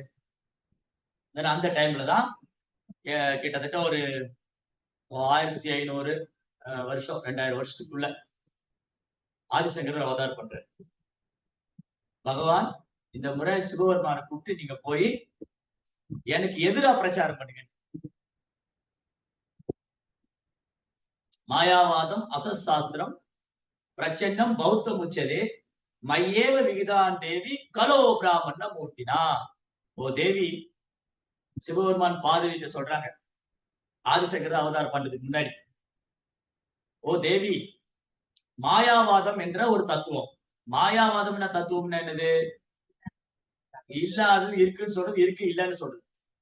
இது ஒரு குழப்பமான தத்துவம் தான். இது மாயாவாத தத்துவம் தன்னே கடவுளா நினைக்கிறது. அத்வைதம், நானும் கடவுள் ஒண்ணு நினைக்கிறேன். இப்ப புத்தருடைய தத்துவம் என்னது? சூன்யவாத், நிர்விசேஷ சூன்யவாத், எல்லாம் நிர்வாணம். நிர்வாணம் சொன்னா ஒண்ணுமே கிடையாது, ஒண்ணுமே கிடையாது. இதுதான் புத்த தத்துவம். இப்ப நான் உங்ககிட்ட வந்து உங்களுக்கு புரியுற மாதிரி சொல்றேன். நீங்க யாருமே அமெரிக்கா போனதில்லை. நான் உங்ககிட்ட வந்து இல்ல, நான் அமெரிக்கா போயிட்டு வந்திருக்கேன். நீங்க எல்லாம் அமெரிக்கா போனதில்லை. நான் அமெரிக்கா போயிட்டு வந்துட்டு அங்க ஒண்ணுமே கிடையாது. அங்க வந்து பில்டிங் கிடையாது, அங்க வந்து மக்கள் கிடையாது, அங்க வந்து ஒண்ணுமே கிடையாது. அப்படின்னா போகாதவங்க எல்லாம் நினைச்சுக்காங்க, ஓ அப்படியோ அங்க ஒண்ணுமே இருக்காதா, அப்ப நம்ம எதுக்கு போகணும்? போனவங்களுக்கு புரியும், இந்த ஆள் ஏதோ பைத்தியம் மாதிரி வளர்றாரு. அமெரிக்கா போனாரா, அங்க யாருமே இல்லையா, யார்கிட்ட கதை விடுறாரு இல்லையா? போகாதவங்களுக்கு புரியாது, போனவங்களுக்கு புரிஞ்சு போயிடும் இல்லையா? அந்த மாதிரிதான் கடவுளை வந்து உணராதவங்களுக்கு கடவுளை பத்தி என்ன சொன்னாலும் புரியாது. கடவுளை வந்து உணர்றவங்களுக்கு இவர் ஏதோ தப்பா சொல்றாருன்னு புரியும். ரைட்? அப்ப என்ன நடந்துச்சுன்னா, இந்த மாதிரி ஆதிசேகரர் வந்து சிவபெருமான் பார்வதிட்ட சொல்றாங்க, ஓ தேவி, நான் கலியுகத்துல ஒரு பிராமண குலத்துல பிறப்பேன். ஆழ்வே கேரளால ஆழ்வே பக்கம் காலடின்னு ஒரு இடம் இருக்கு. ஒரு அந்த ஐ திங்க் அது பெரியாருன்னு நினைக்கிறேன், இந்த ஆற்று கரையில ரிவர் பெரியாருன்னு நினைக்கிறேன்.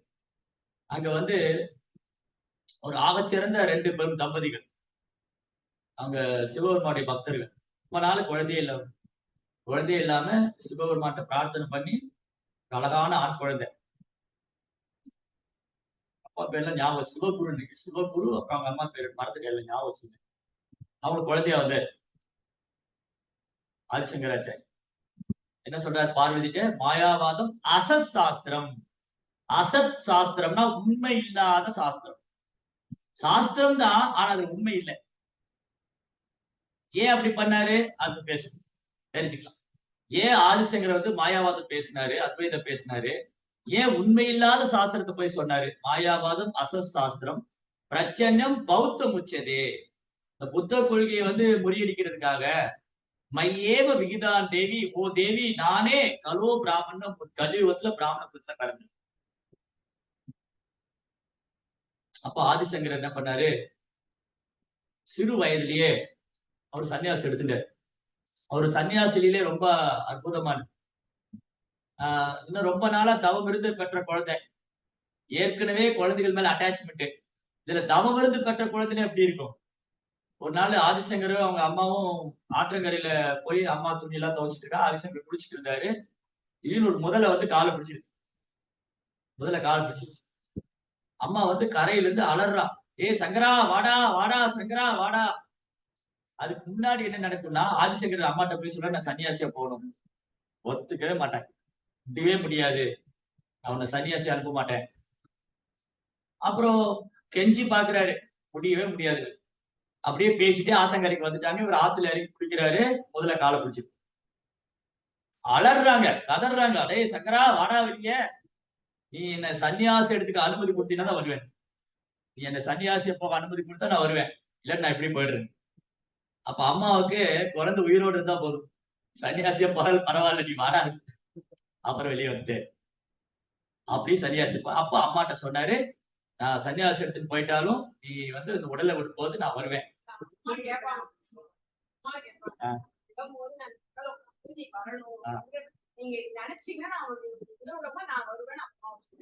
ஓகேவா? அம்மாட்ட வாக்கு கொடுத்துட்டாங்க, நீ இந்த பாடி விடும்போது நான் வருவேன். அதே மாதிரி வந்து அது அது பியூட்டிஃபுல் லீலை, அது அற்புதமான லீலை. சரி, என்ன நடந்துச்சுன்னா, ஆதிசங்கரா வந்து சன்னியாசி எடுத்துக்கிட்டாரு. அந்த டைம்ல கிட்டத்தட்ட ஒரு 2000 வருஷத்துக்கு முன்னாடி ஆதிசங்கருடைய காலத்துல புத்த கொள்கையை வந்து தீவிரமா பின்பற்றிட்டு இருக்காங்க. அப்ப ஆதிசங்கர் என்ன பண்ணாரு, அவர் தான் இந்த வேதங்களை திரும்ப எடுத்துட்டு வர்றாரு. வேதங்களை திரும்ப எடுத்துட்டு வந்துட்டு இந்த மக்கள்கிட்ட போய், நீங்க கிருஷ்ணர் தான் பகவான், நீங்க வந்து இந்த மாதிரி அசைவம் எல்லாம் சாப்பிடக்கூடாது, நீங்க வந்து பக்தி பண்ணா ஏத்துக்க மாட்டாங்க. அந்த நேரத்துல, அந்த காலத்துல, அந்த சூழ்நிலையில ஒண்ணு சொல்ல வேண்டி இருக்கு. என்ன சொல்லணும்? உங்களுக்கு தெரியலையே, நீங்க போய் புத்தரை ஃபாலோ பண்றீங்க. புத்தர் நல்ல விஷயம் தான் சொல்றாரு, இந்த உலகம் பொய்ங்கிறாரு. ஆமா, நானும் சொல்றேன் இந்த உலகம் பொய் தான். ஆனா பிரம்மம்னு ஒண்ணு இருக்கு, அது சத்தியம்.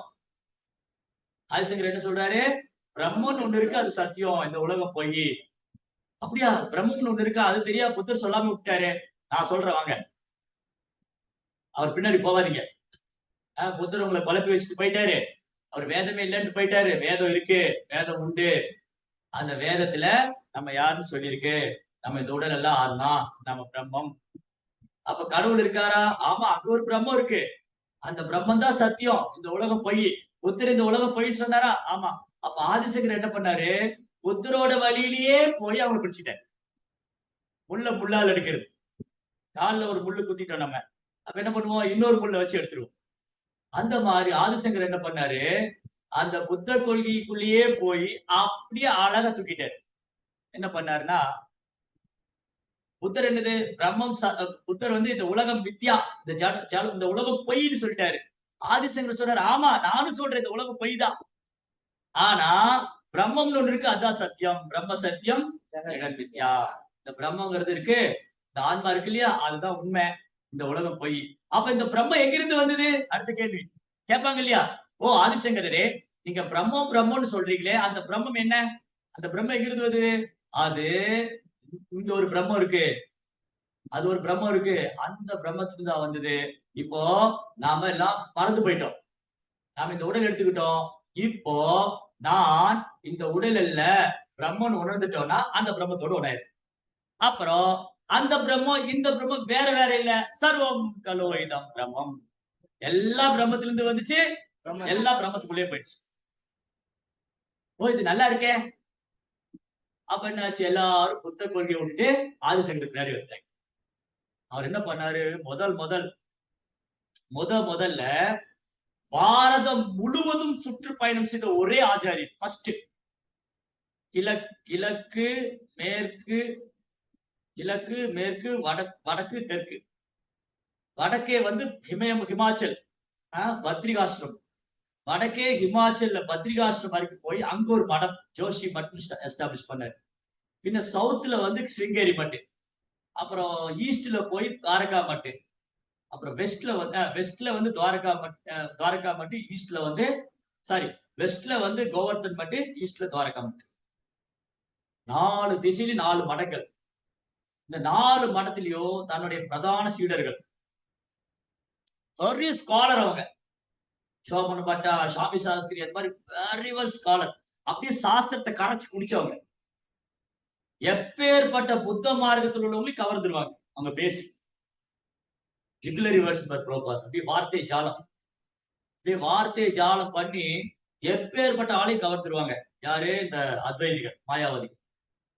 சோ இவங்களுடைய கொள்கை என்னன்னா, நாமளும் கடவுள் ஒண்ணுதான், நானும் பிரம்மம் ஒண்ணுதான். இப்ப என்ன ஆயிடுச்சு, எல்லாரும் வேதத்தை ஏத்துக்கிட்டாங்க, கடவுளை உருவமற்ற தன்மையில ஏத்துக்கிட்டாங்க, ஆதிசங்கருடைய வார்த்தையை பின்பற்ற ஆரம்பிச்சு. ஆனா இது ரொம்ப ஆபத்து. ஆதிசங்கருக்கே தெரியும் நான் தப்பான இதை சொல்லி கொடுத்துட்டு இருக்கேன். நம்மளும் கடவுள் ஒண்ணா? நம்ம கடவுள் நிகரானங்களா? இந்த உடலை விட்டு நாமளும் கடவுள் ஒண்ணாயிடுவோமா? இல்ல, கிடையவே கிடையாது. எந்த காலத்திலும் சொல்றாரு கிருஷ்ணா எந்த காலத்திலும் எல்லாமே ஒண்ணுன்னு சொல்றது இல்ல. எங்க சொல்றாரு? நீயோ நானும் இங்க இருக்கிற மன்னர்களோ யாரும் இல்லாம இருந்த காலம் ஒண்ணு இல்ல, நம்ம இப்போ இருக்கிறோம், நம்ம யாரும் இல்லாம போறதும் இல்லை. அப்படின்னா எல்லாம் ஒண்ணுதாங்கிற தத்துவத்தை கிருஷ்ணா ஒத்துக்கல, ஏத்துக்கவாதம் ஜாதுநாசம் ஜனாதிபா சைவன பவிஷ்யாவும் சர்வே. 3 காலம் 3 நபர்கள், 3 காலம் 3 நபர்கள். First person, second person, third person, present, past and present. கிருஷ்ணர் எல்லாத்தையும் கம்ப்ளீட் கவர் பண்ணிட்டாரு. முன்ன இருந்திருக்கோம், இப்ப இருக்கிறோம், இனி இருக்க போறோம். அப்ப ஆதிசங்கருக்கு நல்லாவே தெரிஞ்சுது நான் தப்பா பண்ணிட்டேன். ஆனா இது யாரோட இன்ஸ்ட்ரக்ஷன்? கிருஷ்ணாவோட இன்ஸ்ட்ரக்ஷன், கிருஷ்ணாவுடைய கட்டளை, இறைவனுடைய கட்டளையினால, பகவானுடைய கட்டளையினால மகாதேவர். இந்த மகாதேவர் யாரு? தேவர்கள் எல்லாம் தலைமையானவர், மகாஜனத்தில் ஒருவர், பகவானுடைய பிரியமான பக்தர்கள் ஒருவர், என்று யாருக்கும் ஈடிணையற்றவர், அவருக்கு நிகரானவர் யாரும் கிடையாது மகாதேவ். சோ அந்த மகாதேவர் பகவான் கிருஷ்ணா, அந்த பகவானுடைய தூய பக்தர். அவர் போய் கிருஷ்ணர் என்ன பண்ண சொல்ற, எனக்கு எதிராக போய் பிரச்சாரம் பண்ணிட்டு. இப்ப நம்ம எல்லாம் கிருஷ்ண பக்தி பண்ணிட்டு இருக்கோம். நம்மள ஒரு நாள் கூப்பிட்டு நீ போய் கிருஷ்ணருக்கு எதிராக பிரச்சாரம் பண்ணா சண்டைக்கு போயிருக்க. என்ன சொல்றீங்க? என்ன போய் கிருஷ்ணருக்கு எதிராக பிரச்சாரம் பண்ண சொல்லு. நீ போய் சொல்லுங்க, பகவத்கீதையில கிருஷ்ணன் நான் ஒரு பிரம்மம்னு சொல்லியிருக்காரு, அப்புறம் நாமளும் கிருஷ்ணரா இல்லைன்னு சொல்லியிருக்கிறாரு, நாமளும் கிருஷ்ணர் ஒன்னா இல்லைன்னு சொல்லியிருக்கிறாரு. அப்படி சொன்னா நம்ம சண்டைக்கு போயிருக்கோம் இல்லையா? நம்முடைய குருமார்களை ஒருத்தர் பக்தி சித்தாந்த மகாராஜ் என்ன பண்ணுவாரா, யாராவது மாயாவாதி சன்னியாசி யாராவது அவர் முன்னாடி வந்தா போய் பிடிச்சிருவாராங்க. உனக்கு என்ன தைரியம் இருந்தா கிருஷ்ணருக்கு உருவம் இல்லைன்னு சொல்லுவ நீ? உனக்கு என்ன தைரியம் இருந்தா கிருஷ்ணருக்கு உருவம் இல்ல, அவர் அருவமானவரு அப்படின்னு சொல்லுவ அப்படின்னு அவர் போய் பிடிச்சு வச்சு போய் கேள்வி கேட்பாராம் பக்தி சித்தாந்த சரஸ்வதி. சோ இங்க பாயிண்ட் என்னன்னா, இந்த அத்வைத கொள்கை என்னது? புத்தருடைய தத்துவம் என்னன்னு பார்த்தோம், சூன்யவாதம், நிர்வாணம். ஆதிசங்கருடைய கொள்கை அத்வைதம். ஆதிசங்கருடைய ஸ்டாச்சு, அதோடைய டெய்டி, அவருடைய விக்கிரகம் பார்த்தா இப்படி ஒரு விரல் வச்சு, அப்படின்னு என்ன அர்த்தம்? எல்லாம் ஒண்ணுதான். இதுல கவரப்பட்டு நிறைய பேரு வேதத்தை திரும்ப ஃபாலோ பண்ண ஆரம்பிச்சாங்க. ஆதிசங்கரை தன் குருவா ஏத்துக்கிட்டாங்க, சின்சியரா ஃபாலோ பண்ண. ஆனா ஆதிசங்கர் இதை சொல்றதுக்கு வந்தாரு, இதை சொல்லவும் செஞ்சாரு, ஆனா அவர் திருப்தி இல்லை. ஆதிசங்கருக்கு அதுல திருப்தி. என்னடா அது, நான் ஒரு பகவானுடைய பக்தனா இருந்து நான் பகவானுக்கு எதிராக பிரச்சாரம் பண்ணிட்டேனே, நான் கடவுள் அருவமானவர், அவர் குரு இல்லைன்னு சொல்லிட்டேன், நாமளும் கடவுள் ஆகலாம்னு சொல்லிட்டேன், இப்படிலாம் சொல்லிட்டேன்னு ரொம்ப ஃபீலிங். அதனால அவர் என்ன பண்ணாரு, ஆக்சுவலி ஒரு அத்வைத கொள்கை, ஆதிசங்கருடைய அத்வைத தத்துவத்தை படிச்சா ஒருத்தர் வந்து கடவுள் கடவுள் நாமளும் கடவுள் ஆயிரம் முடியும், நாமளும் பிரம்மமாயிரும். அதனாலதான் சைத்தன்ய மகாபிரபு சொன்னாரு, மாயாவாதி கிருஷ்ண அபராதி. ஏன்னா தன்னே கடவுளா நினைக்கிறாங்க, நான் கடவுள் ஆயிரலாம்னு நினைக்கிறாங்க. சோ இது பண்ணது ஆதிசங்கருக்கு பெரும் வேதனை, கஷ்டம் தான். ஆனா கிருஷ்ணாவுடைய ஆர்டர். அது எதனால? Time, place, circumstances. அந்த இடத்துல, அந்த சூழ்நிலையில, அந்த நேரத்துல அது சொல்ல வேண்டியது. ஆனாலும் ஆதிசங்கருக்கு திருப்தி இல்ல. அவர் என்ன பண்ணாரு, அவருடைய ஃபைனல் இன்ஸ்ட்ரக்ஷன், அவருடைய கடைசி அறிவுரை என்னது? ஏகோ சாஸ்திரம் தேவகி புத்திர கீதம், ஏகோ தேவோ தேவகி புத்திர ஏவ, ஏகோ நாம தஸ்ய ராமானியானி, கர்மாப்பிய தேவம் தஸ்ய தேவசிய சேவா. ஒரே ஒரு சாஸ்திரம் பகவத்கீதை, ஒரே ஒரு கடவுள் பகவான் வாசுதேவர், ஒரே ஒரு நாமம் ஒரு ராமநாமம், ஒரே ஒரு சேவை அவருக்கு பண்ணக்கூடிய சேவை. அப்புறம் பஜகோவிந்தம் பாட்டு, பஜகோவிந்தம் பஜகோவிந்தம் கோவிந்தம் பஜகோவிந்தம் அதே சம்பிராப்தே சந்நிகிதே காலே நகி நகி ரக்ஷதி துக்ரும் கருணி. வேதத்துல டுக்குரும் கருணின்னு ஒரு வைப்ரேஷன், டுக்குரும் கருணே டுக்குரும் கருணி. இந்த வேத மந்திரங்களை சொல்லி ஓதி என்ன பிரயோஜனம்? கோவிந்தனுடைய நாமத்தை பாடுங்க, கோவிந்தனுடைய நாமத்தை பாடுங்க. புனரபி ஜனனம் புனரபி மரணம் புனரபி ஜனனி ஜனரே செய்த விதி சம்சார மார்க்கம் பஜ கோவிந்தம் பஜ கோவிந்தம். திரும்ப திரும்ப பிறக்கிறோம், திரும்ப திரும்ப இறக்குறோம். கோவிந்த நாமத்தை சொல்லி இதுல இருந்து வெளியில போயிடுங்க, பிறப்பிறப்பு இருந்து வெளியில போயிடுங்க. பகவத்கீதா கிஞ்சித தீதா கங்கா ஜலலம கனிகா மீட்டா. பகவத்கீதா, பகவத்கீதை யார் படிக்கிறாங்களோ அவங்க கங்கையில போய் பல முறை குளிச்ச பலன், கங்கையில போய் பல முறை குளிச்சதா பலன் கிடைக்கும். அது பகவத்கீதை ஒரு தடவை படிச்சாலே கிடைச்சு.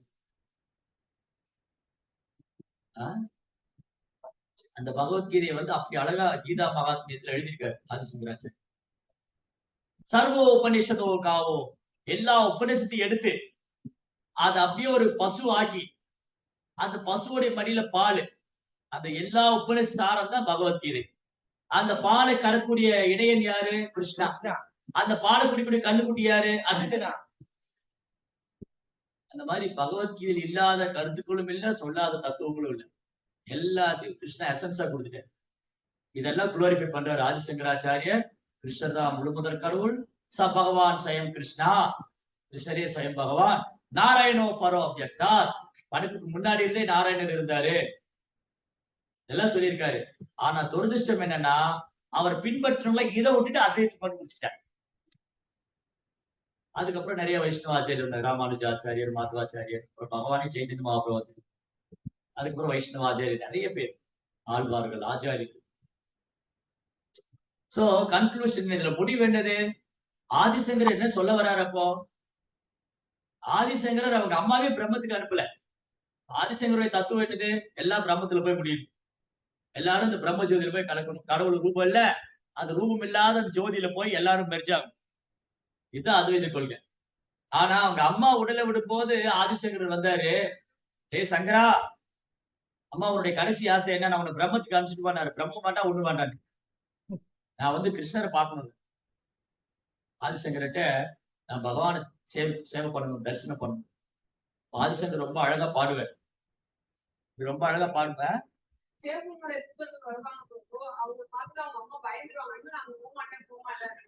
அதுக்கப்புறம் பகவான் அவங்களுக்கு பகவான் உன்னை வந்து கைலாசத்துக்கு அனுப்பிச்சுட்டுமா, இல்ல நீ பிரம்மத்துக்கு போறியா?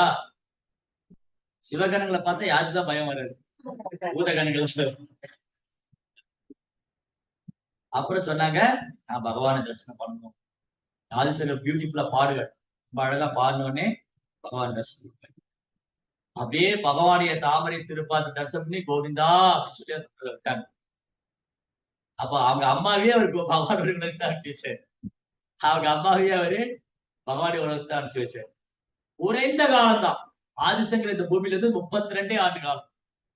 32 வருஷத்துல உலகம் முழுதும் சுற்றுப்பயணம் செஞ்சு, இந்தியா முழுதும் சுற்றுப்பயணம் பண்ணி அத்வைத கொள்கையை எஸ்டாப்ளிஷ் பண்ணாரு. அதனால ஒருத்தர் எவ்வளவு வருஷம் இருக்குன்னு முக்கியம் இல்ல, எப்படி வாழ்றோம்னு முக்கியம். எவ்வளவு அது நேத்து படிச்சிருந்த பாகவதத்துல படிச்சிருந்தோம். இந்த 2வது ஸ்கந்தத்துல கேள்வி வரும். என்ன கேள்வினா, சில மரங்கள் கூட வருஷக்கணக்கா நிக்குது. இப்ப சில ஊர்ல பாத்தீங்கன்னா ஆலமரம்னா நூற்றுக்கணக்கான வருஷம் நிக்கும். வேப்ப மரம், ஆலமரம், புளிய மரம், அப்புறம் வந்து இதெல்லாம் வருஷம் அதுல ப்ரோப்பா எழுதியிருக்காரு. இம்லித்தலா விருந்தாவன்ல, யமுனா நதிக்கரையில விருந்தாவன்ல ஒரு மரம் நிக்குது. 5000 வருஷமா நிக்குது. ஆனா என்ன பிரயோஜனம்? அப்புறம் கொல்லன் துருத்தி வச்சிருப்பாரு. கொல்லன் துருத்தி தெரியுமா? கொல்லன் துருத்தி. புஸ்ஸு புஸ்ஸு காத்து வரும். கொல்லன் துருத்தி சுவாசிக்கும். அது அந்த நகையை வந்து இது பண்ணுவாங்க இல்லையா, அதுல இருந்து காத்து வரும். புஸ் புஸ் புஸ். அந்த கொல்லந்துருத்தி கூட சுவாசிக்குது. கொல்லந்துருத்தி சுவாசிக்குது. மரம் நீண்ட காலம் வாழுது. மரங்கள் வந்து நீண்ட காலம் வாழுது. கொல்லந்துருத்தி சுவாசிக்குது. அப்புறம் மிருகங்கள் கூட சாப்பிடுது, தூங்குது, இனப்பெருக்கம் பண்ணுது. அதுக்காக இல்ல இந்த மனுஷ வாழ்க்கை. மனுஷ வாழ்க்கை எதுக்கு? ஜீவசிய தத்துவ ஜிஜ்ஞாசா நாத்து. மனுஷ வாழ்க்கை கேள்வி கேட்கறதுக்காக. கேள்வி கேட்கணும். யாரு கடவுள்? யாரு? நான் யாரு? எனக்கு அவருக்கு என்ன சம்பந்தம்? நான் ஏன் இந்த உலகத்துல கஷ்டப்படுறேன்? கடவுளுக்கு ஒரு உலகம் இருக்கா? அங்க போக முடியுமா? அங்க போய் எப்படி இருக்கலாம்? என்ன செய்யலாம்? என்ன கேள்வி கேட்டாதான் பதில் கிடைக்கும். பாகவதம் ஃபுல்லா கேள்வி பதில். பகவத்கீதை ஃபுல்லா கேள்வி பதில். உபநிஷத்து ஃபுல்லா கேள்வி பதில். எல்லா கேள்விக்கும் பதில் இருக்கு. எல்லா கேள்விக்கும் பாகவதமே சிறந்த பதில். அதனால ஆதிசங்கராச்சாரியர் இதெல்லாம் பண்ணாலும் அவர் வந்து ஜெகநாத அஷ்டகம், அப்புறம் லக்ஷ்மி நரசிங்க கராவலம்ப ஸ்தோத்திரம், ஆதிசங்கர் வந்து அப்படியே ஒரு வழியா பிரச்சாரம் பண்ணிட்டே போறாரு. காட்டு பாதையில போகும்போது கொள்ளையர்கள்லாம் சுத்திடுவாங்க. கொள்ளையர்கள்லாம் சுத்தி அவங்க அந்த பலி கொடுக்குறவங்க, யாகத்துல பலி போடுறவங்க ஆதிசங்கரை பிடிச்சிருவாங்க. ஆதிசங்கரை நரசிம்மர்ட்ட பிரார்த்தனை பண்ணி நரசிம்மர் வந்து அவங்க நிமிஷம் பண்ணுவாங்க. நிறைய லீலை இருக்கு. ஆதிசங்கருடைய பாஸ்ட் டைம் வந்து ரொம்ப பியூட்டிஃபுல்லா இருக்கு. அவருக்கு ஒரு சீடர் இருந்தார், சங்கரானந்தர் பேர். அவர் ரொம்ப விசுவாசமான சீடர், குருவுக்கு ரொம்ப விசுவாசமானவர். ஒரு சீடன் எப்படி இருக்கணுங்கிறது உதாரணம் அவர். ஆதிசங்கருடைய சீடர் என்ன பண்ணுவாராம், குருவுக்காக சேவை பண்ணிக்கிட்டே இருப்பார். இதனால மற்ற சீடர்களுக்கு எல்லாம் பொறாமை அவர் மேல. என்னடா இவர் வந்து இப்ப மட்டும் குரு இவ்வளவு அட்டாச்சா இருக்காரு, அந்த சீடர்கிட்ட மட்டும் குரு வந்து இவ்வளவு அட்டாச்சா இருக்காரு. அப்ப இவருடைய சரணாகதி என்னன்னு இவருக்கு காமிக்கணும். மற்ற சீடர்களுக்கு ஏன் இந்த சீடர் வந்து அவ்வளவு ஸ்பெஷல் அப்படின்னா, குரு மேல அவருக்கு எவ்வளவு விசுவாசம் இருக்கு, குரு மேல அவருக்கு ஒரு பக்தி இருக்குன்னு காமிக்கணும். குரு வந்து இந்த கரையில் நிக்கிறாரு, ஆறு ஓடுது, பெரிய ஆறு ஓடிட்டு இருக்கு. குரு இந்த கரையில் நிக்கிறாரு, சங்கரானந்தா அந்த கரையில இருக்காரு. குரு கூப்பிடுவாரு, ஏங்க வா வா இங்க கூப்பிட்ட உடனே அவர் சற்றும் யோசிக்கல. நடுவுல ஆறு ஓடுது, அவர் பாட்டு போறாரு. அவர் கால் வைக்கிறதுல ஒரு தாமரை பூக்குது. அதான் பத்மபாதன் பேரு. அதனாலேயே அவருக்கு பத்மபாதன். பத்மம்னா தாமரை. அவர் அந்த அந்த ஆதிசங்கர் கூப்பிட்ட உடனே குரு கூப்பிடுறாரு, தண்ணியில விழுந்தா கீழே போயிடும் கூட யோசிக்கல. அப்படியே ஓடுறாரு. இருக்கிற வேலையெல்லாம் விட்டு போட்டு குரு கூப்பிட்டான்னு ஓடுறாரு. நம்ம குருவா வெயிட் பண்ண சொல்லுங்க, வரேன். நம்ம எல்லாம் குரு கூப்பிடுறாருன்னா வெயிட் பண்ண சொல்லுங்க, வேலையை முடிச்சுட்டாரு. இவர் அப்படி தலை குத்தி ஓடுறாரு. அவர் அந்த நதியில கால் வைக்கும் போதெல்லாம் அவர் வைக்கிற இடம்லாம் ஒரு தாமரை மலர். இது கற்பனை இல்ல, சும்மா கதையில இல்ல, நடந்த விஷயம் அது. 1500 வருஷத்துக்கு முன்னாடி. அப்படி அங்க ஒரு தாமரை மறந்த தாமரை மேல கால் வச்சு போவாரு. அது முதல்ல அவருக்கு பத்மபாதன் தின்னான். பத்மபாதாச்சு. அது மாதிரி ஆதிசங்கருடைய லீலையில அவர் குரு பக்தி அப்படின்னு காமிச்சு கொடுத்திருக்காங்க. பகவான் யாருன்னு காமிச்சு கொடுத்திருக்காங்க. பக்தி எவ்வளவு உயர்ந்ததுன்னு காமிச்சு கொடுத்திருக்காங்க. ஆனா துரதிருஷ்டவசமா மக்கள் என்ன பண்ணிட்டாங்க, அதையெல்லாம் விட்டுட்டு அத்வைத கொள்கையை பிடிச்சிட்டாங்க. அதுக்கப்புறம் நிறைய ஆச்சாரியர் வந்து இந்த வைஷ்ணவம், அதாவது கிருஷ்ண பக்தி எவ்வளவு உயர்ந்தது அதை வந்து பிரபுபாதர் உலகம் முழுக்க சொன்னார். பிரபுபாதா வந்து உலகம் முழுக்க சொன்னார். கிருஷ்ண பக்தி எவ்வளவு உயர்ந்தது, நாம ஜபம், இந்த யுகத்துக்கான தர்மம், ஹரே கிருஷ்ணா கிருஷ்ண கிருஷ்ணா ஹரே ஹரே, ஹரே ராம். ரொம்ப எளிமை. பக்தி மார்க்கம் ரொம்ப எளிமை, கஷ்டமே பட வேண்டாம். யார் பிரபுபார் கேட்பார், யாருக்குதான் கஷ்டம் பாட்டு பாடி டான்ஸ் ஆடுறது, பிரசாதம் சாப்பிடுறது? கஷ்டமே இல்லை. யாருக்கா கஷ்டமா பிரசாதம் சாப்பிடுறதுக்கு, பாட்டு பாடுறதுக்கு, டான்ஸ் ஆடுறது? எல்லாரும் வாங்க பிரபுபா கூப்பிடுறாரு, எல்லாரும் இன்வைட் பண்றது. அதனால இன்னைக்கு நம்ம ஆதிசங்கத்தை பிரார்த்தனை பண்ணுவோம். அவர் வந்து பகவானுடைய கட்டளை நிறைவேற்றா இந்த பூமியில வந்தாரு. அவர் நம்மளை ஆசீர்வதிக்கணும்னு. ஜெய ஸ்ரீபாத ஆதிசங்கராச்சாரியாக்கி ஏதாவது கேள்விகள் சந்தேகம் இருந்தா கேட்கலாம். உங்க கருத்துக்களை